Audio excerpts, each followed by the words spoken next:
In the last lecture, we executed switch name handler upon a click. Now we want to manipulate the state upon the click. So I'll comment out this console log statement, and we could simply do this state, reaching out to this state property here. And as I mentioned, this will only work when using this syntax. Otherwise, this here will not refer to the class and will therefore not be able to reach that state property. But here it will work. So this state persons, then maybe access person 1 and set the name to Maximilian, my full name. Let's save this and let's see what happens if we execute this code.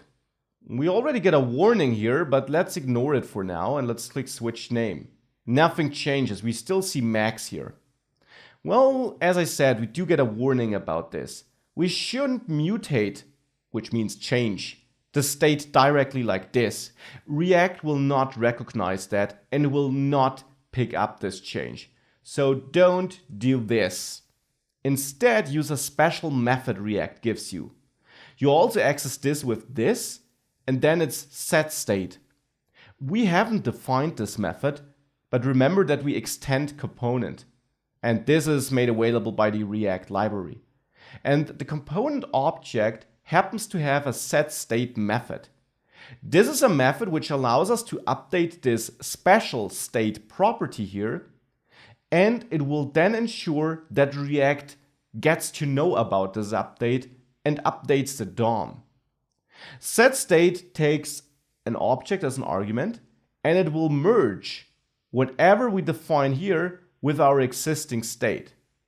So if I here set persons to an updated array, it will merge this with existing data. So if we had some other state here, which is some other value, then this would not get touched even if we only update persons. Not clear what I mean? Let me show you.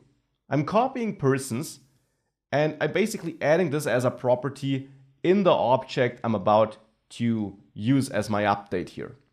So I'm saying this setState, and setState takes this new object where I update my persons, where I only change the first person, or maybe also let's change Stephanie. Let's change their age, her age to 27. Now, what it will do, what React will do for us, is it will look at our state and see which part of it we're overriding, we're changing, persons.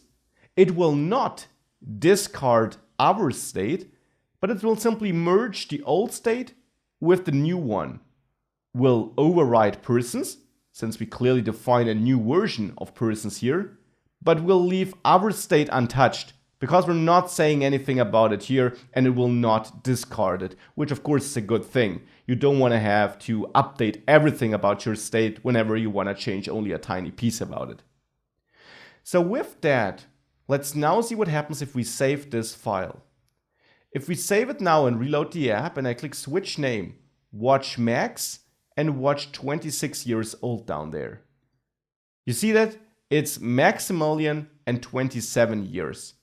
Now the DOM was updated because React recognized that the state of our application changes. And this really is a special thing. There aren't many things which lead React to update the DOM. There actually only are two: changing state, and what else? You could already see it in action. Props. We change state, that's nice. But keep in mind, what we actually output for each person is defined in this person component. And there we don't use state. And as I said, we could use it with React hooks, and I'll introduce you to React hooks right after this lecture here. But for now, we're not using state in here, but in our class-based component instead. Here we use props, and that's the other thing React watches out for. If state changes or props changes, it basically analyzes the code it already rendered to the DOM and the code it would now render if it were to re-render everything. And then it updates the existing DOM in all the places where it needs to update it to reflect your new state and props. New state in app.js, new props in person.js.